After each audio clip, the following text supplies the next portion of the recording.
Good afternoon, everyone. Welcome to Janderra. I'm Gerwin, and as I've mentioned in my recent videos, my intention while I'm in hospital with a broken leg is to go through and do some planning on my property and on my garden, because it's a really big, important thing to do. So much so that this is the second time I'm going to go through doing it, because I started doing this from what my website says 12 months ago. So 6th of April, SHEDWARS21, I actually did up a video doing observations and research on the climatic conditions for my property in the Lockyer Valley. So I'll leave a link for this video. It shows you, it goes through those details, and I'm just going through on my website at the moment to show the basic breakdown of what I found out 12 months ago and how things have changed now. So it was a fairly detailed research, I guess you could call it, but I looked into what the climate classification was, the plant hardiness zone, the average rainfall, the highest recorded rainfall, and that's for the whole year. So that's what that one is. So that's the highest annual average rainfall, the highest recorded annual rainfall, sorry. Then the lowest recorded rainfall, which I actually think it's lower than that, because I don't think we got that much last year even, and less than that the year before. The highest recorded 24-hour rainfall occurrence. Now, this is why I'm reassessing and going back over this information, because if you've watched any of my videos in the last 2 months or so, or since the February floods, you'd know that our highest recorded rainfall for a 24-hour period, which is a really important number to know, used to be 199 millimeters. Now it's a little bit different from that, but finding, and as I've put down here, there's no actual official data for this, but this is a number that I got off one of my neighbours, which is, and this is one of my tips that I'm going to give you: make sure that you get to know your neighbours, get to know the people in your area, get to know the community, be a part of that community, build a community. Really important for gardening and for permaculture specifically. Your community is so very important, but I'm going to do another video on that soon. So I went through the highest recorded temperature, but you can go through and look at all this on that video from 12 months ago. So the main thing that's actually changed is this highest rainfall in the 24-hour period, and that makes a significant difference. This has nearly doubled what our previous total highest rainfall was in a 24-hour period. And even this I'm not 100% certain on. So I've checked on some government websites and they're not much use for information that's recent and current. But I have gone on to Wild Willy Weather, or willyweather.com.au, and even this is not 100% accurate, because it's actually going by Gatton data, not Queens, not my area. So it's actually, and that's a 20-minute drive on 100-kilometre-an-hour road. So it's a significant distance from my home. But it's got that the wettest day was the 28th of February. 28th of February, and it was 218 mil. Now, if you have been watching my videos for a little while, you'll know that we got smashed and completely flooded on the 25th of February. We were still getting rain on the 28th, but the highest rainfall we had was actually on the 25th. And my personal weather gauge doesn't track the data, and for some reason it wasn't recording any precipitation. So I don't know what the deal with that is. I'm going to have to do a review on that weather station, because I'm not real happy with it right now. Well, actually, no, I wasn't that happy with it on the 25th of February. So I actually don't have a lot from the 28th. So, but by the 28th, things had started to settle down, and it wasn't quite so bad. So it was the 25th that was the worst for us. Now, the other source you can go to for getting information on your weather is you can go to the Weather Underground. So it's just wunderground.com, and you can search. This is a worldwide website. You can search for privately owned weather stations that are near you. So this one in particular is about 6 kilometres from my property. So not very far. Definitely a lot closer than over 30 kilometres, which Gatton is. Now, even this has let me down. And I did check it at the time and was really puzzled as to why I wasn't getting any data from it, why it couldn't tell me the information I wanted.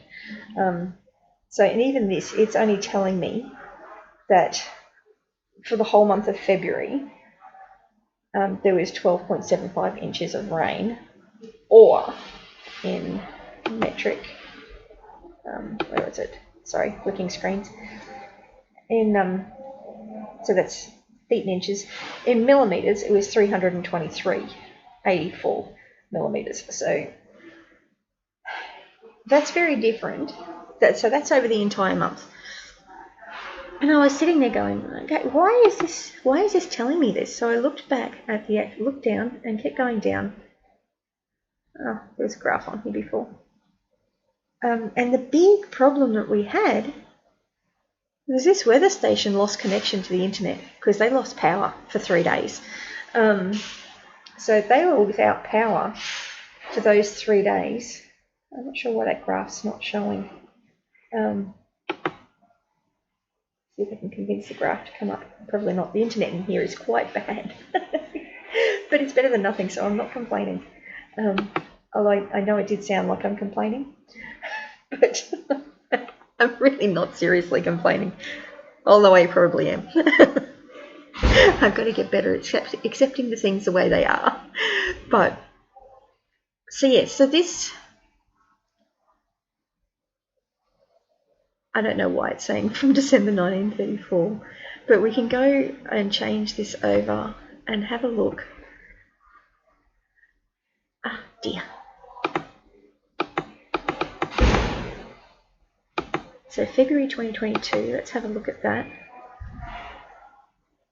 It might take a little while for it to load, I apologise.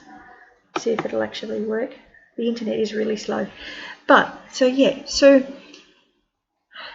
there's probably a number of tips here. A, you've got multiple different sources to find out information on what your annual and your average and your daily rainfall amounts are. The Weather Underground is a really useful tool for helping you find out lots of different information on lots of different things.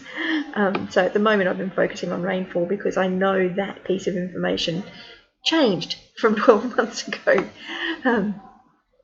So yes, because this property in 20 years has not flooded. The last big flood in this area was in 2011. So what's that, 11 years ago? And no water came through the house, no water came through the shed, nothing. Now, this year, we've had water go through the shed in November, and then we had to go through the house and the shed in February. So the amount of rain that came down in that 24-hour period was insane compared to our average, because our annual rainfall is around 600 mil. So that was the lowest. So the average rainfall is supposedly 731, depending on where you look. Some places say 600, some places are now saying 500. But yeah, generally speaking, it's somewhere between 500 and 700 mil. Now, in this rain event over, what is it, 3-4 day period, at least a week, so we got 370 mil from what one of my neighbours said that aren't on the Weather Underground. So that was like 100 metres away from me. They got 370 mil on that one day. And over the entire 3 days, they got 600 mil. So this is a ridiculously large weather event. But it's important to actually prepare for these kind of extreme events. And the other side of that too is there are actually locals that live slightly further away, and they've got newspaper documents that actually say that back in the early 1800s there was stuff 33 metres high up in trees, so the water was a lot higher back then than it was even now. So is this climate change? The climate is changing. It is becoming more and more extreme. And there is stuff that we can do as individual gardeners, as individual people. There is so much we can do to combat and prepare for these extreme events. So, first thing you need to do is actually define what your problem is, which is the whole point in this. So, my problem is that the amount of rain I can get in a day is considerably higher. And honestly, it was by the grace of God that the weather system did move off the coast and it went away. It could have kept going, which, oh my gosh. So we need to prepare for bigger rain events, and we need to do that anyway. So my area in particular has risk from droughts, risk from floods, and risk from high wind. So that's basically my tips for today, for this Shed Wars video. And if you don't know what Shed Wars is, go check out Robert from Homestead Aquarius' channel or John from Willy Weather, and I'll leave links for them. Or just put in hashtag SHEDWARS22. It's basically a global gardening collaboration. So yes, know your climatic conditions and adjust and adapt. Be willing to adjust and adapt. And the first thing you need to do is find out what climatic conditions your property has. So thank you so much for watching, and remember, you're either ripe and rotting or you're green and growing. And